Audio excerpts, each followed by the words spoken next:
Peserta sayang, kita berdusta berharga. Assalamualaikum warahmatullahi wabarakatuh.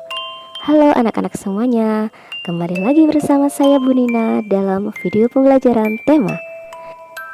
Di video kali ini kita akan belajar tema 1, subtema 1, pembelajaran 3. Are you ready? Let's get started. Oke, sekarang buka ya kitab halaman 34.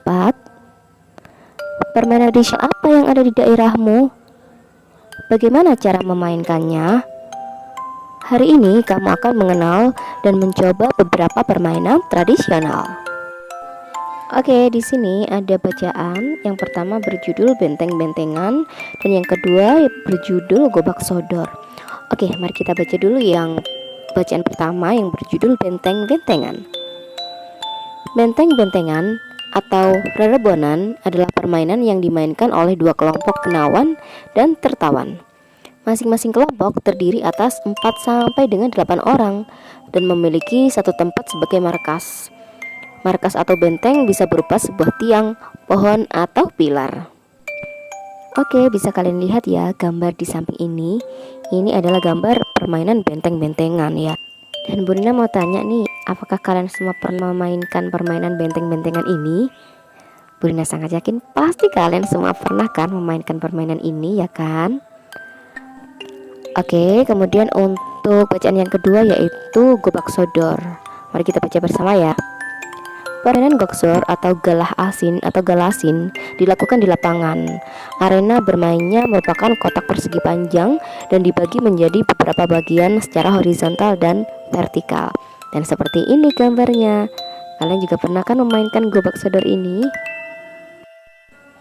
Oke, sekarang kalian buka ya kitab halaman 35. Tuliskan pengalamanmu saat mencoba salah satu permainan tradisional. Kemudian diskusikan jawabanmu dengan jawaban teman sekelompokmu.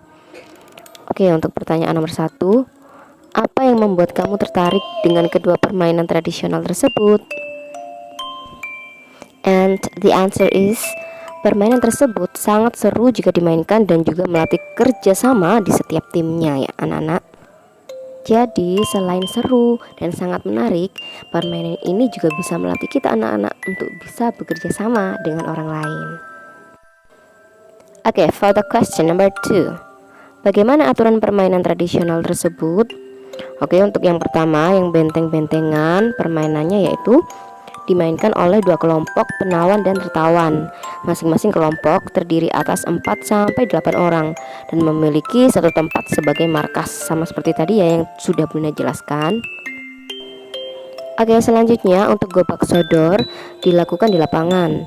Arena bermainnya merupakan kotak persegi panjang dan dibagi menjadi beberapa bagian secara horizontal dan vertikal, sama seperti tadi yang telah Bunda jelaskan tadi ya mengenai benteng-bentengan dan gobak sodor tersebut. And for the question number 3, bagaimana strategi kelompokmu untuk dapat memenangkan permainan itu? And the answer is, harus kompak dan saling bekerja sama.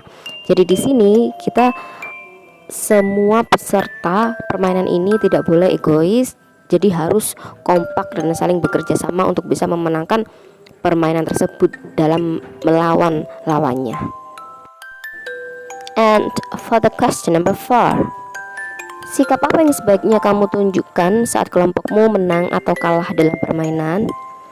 And the answer is, jika menang, kita tidak boleh sombong, dan jika salah, kita harus menerima kekalahan dengan lapang dada. Jadi kita harus bisa ya berbesar hati jika kalah, dan jika menang kita tidak boleh besar kepala atau sombong. Kita harus tetap rendah hati. And for the question number 5, hal baik apa saja yang dapat kamu pelajari dari permainan itu? Jadi kita bisa berlatih kekompakan dan kerjasama, kemudian bisa menerima kekalahan dalam bermain dengan lapang dada, dan kita juga tidak sombong ketika menang dan tidak memilih-milih teman. Jadi seperti itu ya, sebenarnya masih banyak lagi hal-hal baik yang bisa kita pelajari dari permainan tradisional tersebut. Indonesia memiliki banyak permainan tradisional yang sangat menarik.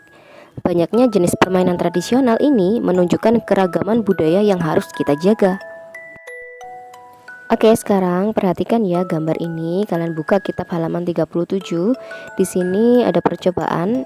Nah, ini gambar ini percobaan yang pertama, yaitu alat dan bahannya kita menggunakan selang plastik. Kira-kira panjangnya sekitar 2 meteran atau lebih seperti itu.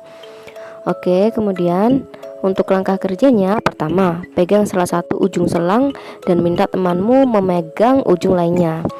Dekatkan ujung selang ke telinga. Minta temanmu berbicara melalui ujung selang yang ia pegang. Lalu dengarkan dan catat apa yang ia sampaikan. Berikan hasilnya kepada temanmu untuk diperiksa. Oke, untuk gambar yang di samping ini adalah percobaan yang kedua. Kalian perhatikan untuk percobaan yang kedua ini. Jadi buatlah satu lubang kecil dengan ujung paku di tengah dasar gelas plastik. Lalu potong tali sepanjang 2-3 meter, kemudian masukkan benang ke dalam gelas plastik melalui lubang kecil. Oke, sekarang perhatikan untuk gambar dari percobaan ketiga ini ya. Isi ember dengan air hingga penuh. Kemudian masukkan corong ke dalam ember hingga bagian bawahnya terendam. Usahakan corong tidak menempel pada ember. Kemudian ketuklah salah satu sisi ember dengan menggunakan batu secara perlahan. Sementara itu dekatkan telingamu pada bagian atas corong. Oke, setelah kalian melakukan percobaan tersebut ya, setelah kalian juga memahami, memperhatikan gambar atau langkah-langkah dari percobaan tersebut, sekarang mari kita kerjakan bersama-sama percobaan tersebut. Ketiga percobaan tersebut itu terdengar atau tidak. Oke, untuk percobaan yang pertama, media atau perantara perambatan bunyinya itu yaitu benda gas udara terdengar. Untuk kedua ya, percobaan yang kedua, benda padat atau benang terdengar. Oke, kemudian selanjutnya untuk percobaan yang ketiga yaitu benda cair. Tadi kan di dalam ember kan, jadi benda cair itu juga terdengar. Jadi semuanya sama-sama terdengar ya. Oke, sekarang buka kitab tema kalian halaman 40. Melalui media apa saja bunyi dapat merambat dan sampai ke telinga kita? And the answer is benda cair, padat, dan gas. Media atau benda apakah yang digunakan untuk merambatkan bunyi? Benda cair, benda padat, dan juga benda gas. Next, apakah bunyi yang dihasilkan dari setiap media sama? Jadi bunyi yang dihasilkan berbeda ya, sesuai dengan media perambatannya. Benda padat dan cair merupakan penghantar bunyi yang baik daripada udara. Oke, selanjutnya, apakah yang dapat kamu simpulkan tentang perambatan bunyi? Jadi bunyi yang dihasilkan oleh benda itu berbeda-beda. Benda padat dan cair merupakan penghantar bunyi yang baik daripada udara. Hal ini disebabkan susunan partikel zat padat dan cair lebih rapat daripada susunan partikel di udara. Selain jenis medium, faktor yang mempengaruhi cepat rambat bunyi adalah suhu medium. Semakin besar atau meningkat suhu medium, maka cepat rambat akan semakin besar. Oke, sekarang kalian buka kitab halaman 42.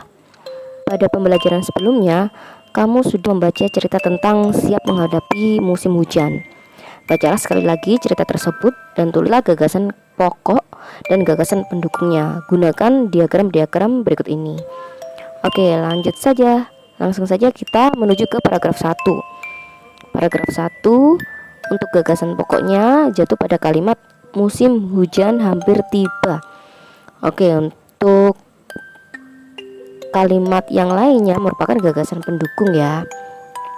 Oke, next untuk paragraf kedua, gagasan pokoknya jatuh pada kalimat warga semangat membersihkan selokan. Kemudian untuk kalimat yang lainnya merupakan gagasan penjelasnya. Langsung saja kita menuju ke paragraf ketiga. Untuk paragraf ketiga, gagasan pokoknya adalah warga menikmati teh hangat dan pisang goreng setelah kerja bakti. Kemudian untuk kalimat yang lainnya merupakan gagasan pendukung. Jadi seperti itu. Oke, sampai di sini dulu pembelajaran kita di video kali ini. Semoga bermanfaat bagi kalian semua. Pesan Bu Nina, jangan lupa sholat 5 waktu, mengaji, dan selalu membantu orang tua. Semoga kalian sukses selalu. Terima kasih. Wassalamualaikum warahmatullahi wabarakatuh. Bye bye.